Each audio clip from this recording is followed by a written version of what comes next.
ईमानदार लकड़हारा। एक शिक्षाप्रद कहानी। बहुत समय पहले की बात है। एक गांव के पास एक घना जंगल था। उस जंगल में एक ईमानदार लकड़हारा रहता था, जो अपनी मेहनत से लकड़ियां काटकर अपना गुजारा करता था। वह बहुत गरीब था, लेकिन कभी किसी का बुरा नहीं सोचता था। नदी में गिरी कुल्हाड़ी एक दिन लकड़हारा जंगल में पेड़ काट रहा था। जैसे ही उसने कुल्हाड़ी से वार किया, वह फिसलकर पास की नदी में जा गिरी। नदी गहरी थी और लकड़हारा कुल्हाड़ी निकालने में असमर्थ था। यह देखकर वह बहुत दुखी हो गया और भगवान से प्रार्थना करने लगा।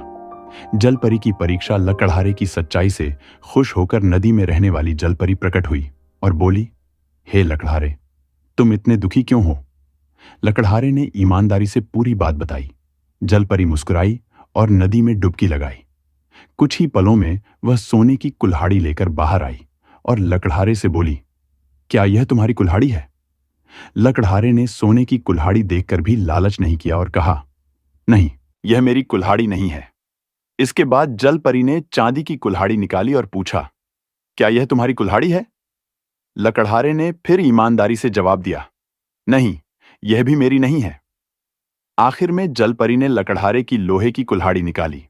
लकड़हारे की आंखों में खुशी चमक उठी और उसने कहा, हाँ, यही मेरी कुल्हाड़ी है।